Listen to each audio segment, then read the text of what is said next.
Hi everyone. நாம் அந்த வீடியோவில் ஃப்ரான்சிஸ் பேக்கன் எழுதின ஆஃப் அட்வர்சிட்டி அப்படிங்கிற எஸ்ஸேயோட சம்மரி அண்ட் தீம்ஸை பார்க்கலாம். ஃப்ரான்சிஸ் பேக்கன் ஒரு இங்கிலீஷ் ரைட்டர். இவர் வாழ்ந்த காலகட்டம் 1561 to 1626.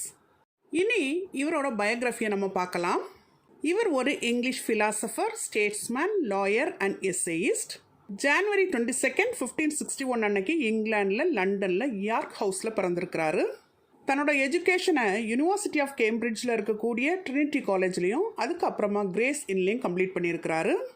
கிங் ஜேம்ஸ் ஃபர்ஸ்ட் பீரியடில் அட்டார்னி ஜெனரலாகவும் இங்கிலாண்டோட லார்ட் சான்சலராகவும் சர்வ் பண்ணியிருக்கிறாரு. இவர் எஸ்ஸேஸ் அப்படிங்கிற டைட்டிலில் ஒரு கலெக்ஷன் ஆஃப் எஸ்ஸேஸும் பப்ளிஷ் பண்ணியிருக்கிறாரு. அந்த கலெக்ஷனில் of truth, of friendship, of death, of revenge, of adversity இப்படி எல்லா எஸ்ஸேஸும் இன்க்ளூட் ஆகிருக்குது. ஆஃப் அட்வர்சிட்டி அப்படிங்கிற எஸ்ஸேயை 1625 தன்னோட எஸ்ஸேஸ் அப்படிங்கிற கலெக்ஷனில் அவர் பப்ளிஷ் பண்ணியிருக்கிறாரு. இவரை ஃபாதர் ஆஃப் இங்கிலீஷ் எஸ்ஸேன்னு சொல்கிறாங்க. இவர் ரொம்பவும் ஒரு ஃபேமஸான எஸ்ஸேயிஸ்ட். ஏப்ரல் 9, 1626 அன்னைக்கு இங்கிலாண்டில் மிடில் செக்ஸில் ஹைகேட் அப்படிங்கிற பிளேஸில் இறந்து போயிருக்கிறாரு. இனி இவர் எழுதின ஆஃப் அட்வர்சிட்டி அப்படிங்கிற எஸ்ஸேயை பற்றி பார்க்கலாம். இந்த எஸ்ஸேல பேக்கன் அட்வர்சிட்டியும் ப்ராஸ்பரிட்டியும் கம்பேர் பண்ணி சொல்லியிருக்கிறாரு. அட்வர்சிட்டி அப்படின்னு சொன்னால் துன்பம், கஷ்டம், துரதிர்ஷ்டம் அப்படிங்கிற மீனிங்கை கொடுக்கும். ப்ராஸ்பரிட்டி அப்படின்னு சொன்னால் வளமை, செழுமை, செழிப்பு அப்படிங்கிற மீனிங்கை கொடுக்கும். பேக்கன் அட்வர்சிட்டியை சப்போர்ட் பண்ணி இந்த எஸ்ஸேல பேசியிருக்கிறாரு. இந்த எஸ்ஸையை ஸ்டார்ட் பண்ணும்போது ரோமன் ஃபிலாசபர் செனிகா சொன்ன ஒரு கொட்டேஷனை கோட் பண்ணி எழுதியிருக்கிறாரு. Good things that come from adversity are to be admired while the good things of prosperity are only to be wish for. இதுதான் அந்த கொட்டேஷன். இதில் செனிகா என்ன சொல்லியிருக்கிறார் அப்படின்னு சொன்னால், நம்ம எல்லாருமே ப்ராஸ்பரிட்டி மூலம் கிடைக்கக்கூடிய குட் திங்ஸுக்கு தான் ஆசைப்படுறோம். ஆனால் அட்வர்சிட்டி மூலம் கிடைக்கக்கூடிய குட் திங்ஸை தான் நம்ம பாராட்டணும் அப்படின்னு சொல்கிறாரு. இந்த செனிகாவோட கருத்தை கோட் பண்ணி தான் பேக்கன் தன்னோட இந்த எஸ்ஸையை ஸ்டார்ட் பண்ணியிருக்கிறாரு. பேக்கன் தான் அட்வர்சிட்டியை சப்போர்ட் பண்ணுறதுக்கு இந்த எஸ்ஸேல பல காரணங்களை சொல்லியிருக்கிறாரு.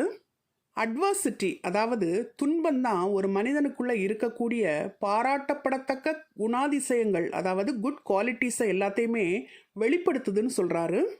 நாம் எப்பவும் நம்ம லைஃப்பில் வரக்கூடிய துன்பங்களையும் துக்கங்களையும் பாசிட்டிவாக பார்க்கணுன்னு சொல்கிறாரு. அதுபோல் ஹாப்பினஸ், சேட்னஸ் எது வந்தாலும் ரெண்டையுமே சேம் ஆட்டிடியூடோட ஃபேஸ் பண்ணணும்னு சொல்கிறாரு. டிஃபிகல்ட் டைம்ஸ் அதாவது கடினமான காலங்கள் தான் பல நேரங்களில் பெரிய மாற்றங்களையும் அதிசயங்களையும் உண்டு பண்ணுதுன்னு சொல்கிறாரு. ஒருவரோட கஷ்டங்கள் தான் அவரோட உண்மையான வலிமை, குணநலன், நம்பிக்கை இதெல்லாம் சோதிக்குதுன்னு சொல்கிறாரு. அதாவது ஸ்ட்ரென்த், கேரக்டர், லாயல்ட்டி இதெல்லாம் டெஸ்ட் பண்ணுதுன்னு சொல்கிறாரு. இது எல்லாம் தான் நமக்கு ரியல் ஃப்ரெண்ட்ஸையும் நமக்கு உள்ள இருக்கக்கூடிய தைரியத்தையும் வெளிப்படுத்துதுன்னு சொல்கிறாரு. அட்வர்சிட்டி, ப்ராஸ்பரிட்டி இந்த ரெண்டையுமே கண்ட்ரோல் பண்ணுறது கடவுள் தான். அதனால் நமக்கு எப்போவுமே கடவுள் மேலே மிகுந்த நம்பிக்கை இருக்கணும்னு சொல்கிறாரு. கடவுள் நமக்கு அட்வர்சிட்டியை கொடுத்தாலும் சரி அல்லது ப்ராஸ்பரிட்டியை கொடுத்தாலும் சரி, எல்லாமே நம்மளோட நன்மைக்காக தான் கடவுள் கொடுத்துருக்குறாரு அப்படின்னு நினைக்கக்கூடிய மனப்பான்மை நம்மகிட்ட இருக்கணும்னு சொல்கிறாரு. நம்மளோட லைஃப்பில் ஒரு கஷ்டம் வந்துச்சு அப்படின்னு சொன்னால் கடவுள் நம்ம மேலே இறக்கப்படுறாரு, அதோட அறிகுறி தான் இந்த துன்பம் அப்படின்னு சொல்லி நம்ம நினைக்கணுமா. அந்த துன்பத்தின் மூலம்தான் நம்ம வாழ்கிறதுக்கான அர்த்தத்தை நம்ம புரிஞ்சிக்க முடியுமா. துன்பத்தை பார்த்து யாரும் பயப்படாதீங்க. துன்பம் வந்தால் கண்டிப்பாக அது மூலம் உங்களோட பர்சனல் க்ரோத் இருக்கும் அப்படிங்கிறத அக்செப்ட் பண்ணுங்க அப்படின்னு சொல்லி இந்த எஸ்ஸே மூலம் மக்களை அவர் என்கரேஜ் பண்ணுறாரு பேக்கன். மனிதனோட லைஃப்பில் அட்வர்சிட்டி அப்படிங்கிறதும் ஒரு பார்ட்டு தான். அதுலேருந்து யாருமே எஸ்கேப் ஆக முடியாதுன்னு சொல்கிறாரு. மனிதனுக்கு ஹார்ட் டைம்ஸ் அதாவது கடினமான நாட்கள், கஷ்டமான நாட்கள் வரும்போது அவன் அதிலிருந்து எங்கேயுமே ஓடி போய் ஒளிய முடியாது. அந்த ரியாலிட்டியை அவன் ஃபேஸ் பண்ணி தான் ஆகணும். அப்படிப்பட்ட சிச்சுவேஷனில் அவனுக்கு இமேஜினேஷன் ஹெல்ப் பண்ணுதுன்னு சொல்கிறாரு. அட்வர்சிட்டி நமக்குள்ள க்ரியேட்டிவிட்டியை இன்க்ரீஸ் பண்ணும். அதுவும் பொயட்ரியில் க்ரியேட்டிவிட்டி ரொம்ப ஜாஸ்தியாக இருக்கும். நிறைய பொயட்ஸை எடுத்துக்கிட்டால் அவங்க தங்களோட கஷ்ட காலங்களில் தான் தன்னோட இமேஜினேஷனை அளவுக்கு அதிகமாக எக்ஸ்ப்ரெஸ் பண்ணி நிறைய பியூட்டிஃபுல் ஒர்க்ஸ் எல்லாம் க்ரியேட் பண்ணியிருக்கிறாங்க. பொயட்ரி மூலம் சாதாரண மனிதர்கள் கூட மிராக்கிள்ஸையும் ஹோப்பையும் எக்ஸ்பீரியன்ஸ் பண்ண முடியும். அதாவது அதிசயங்களையும் ஹோப்பையும் நம்ம எக்ஸ்பீரியன்ஸ் பண்ணலான்னு சொல்கிறாரு. அட்வர்சிட்டி அண்ட் ப்ராஸ்பரிட்டி இந்த ரெண்டுமே நம்ம லைஃப்பில் ஒரு பார்ட்டு தான். நம்மளோட நல்ல நேரங்கள்லேயும் சரி கெட்ட நேரங்கள்லேயும் சரி நம்ம ரொம்ப காமாகவும் பொறுமையாகவும் இருக்கணும். அதுதான் ஒரு ஹீரோயிக் குவாலிட்டின்னு சொல்கிறாரு. ஓல்ட் டெஸ்டமெண்ட்டில் ப்ராஸ்பரிட்டி அப்படிங்கிறது ஒரு பிளெஸ்ஸிங் அப்படின்னு சொல்லியிருக்குது. ஆனால் நியூ டெஸ்டமெண்ட்டில் அட்வர்சிட்டி அப்படிங்கிறது தான் ஒரு பிளெஸ்ஸிங் அப்படின்னு சொல்லப்பட்டிருக்கு. ப்ராஸ்பெரிட்டி அப்படிங்கிறது எப்போவுமே ஹாப்பினஸை தான் கொடுக்கணும் சொல்ல முடியாது. அதே மாதிரி அட்வர்சிட்டி அப்படிங்கிறது எப்போவுமே பெயினை தான் கொடுக்கணும் சொல்ல முடியாது. நாம் எப்போவுமே அட்வர்சிட்டியை மதிக்கணும். ஏன்னா அது நமக்கு நிறைய பாடங்களை கற்றுக் கொடுக்குது. நாம் புத்திசாலியாகவும் ஸ்ட்ராங்கான பீப்புளாகவும் மாறுறதுக்கு அது ஹெல்ப் பண்ணுது. கிரீக் மித்தாலஜியில் வரக்கூடிய ப்ரமீத்தியஸோட ஸ்டோரியை பேக்கன் இந்த எஸ்ஸேல சொல்லியிருக்கிறாரு. கிரீக் மித்தாலஜியில் ப்ரமீத்தியஸ் அப்படிங்கிறவர் ஒரு பவர்ஃபுல் டைட்டன். இவரை காட் ஆஃப் ஃபயர்னு சொல்கிறாங்க.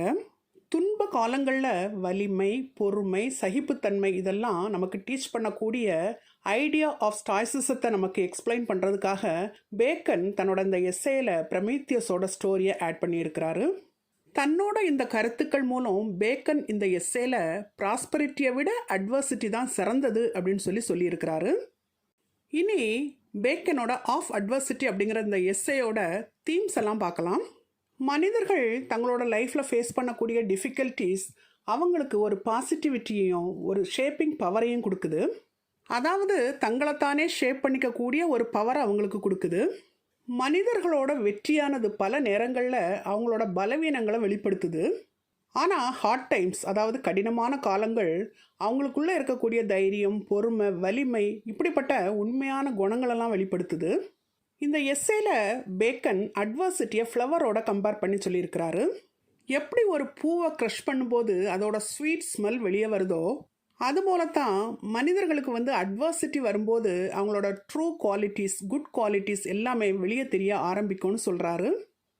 துன்பமானது மனுஷனுக்குள்ள நல்ல கேரக்டரை பில்ட் பண்ணுது. அவங்களுக்கு கிடைச்ச பிளெஸ்ஸிங்ஸை வேல்யூ பண்ண சொல்லுது, மதிக்க சொல்லுது.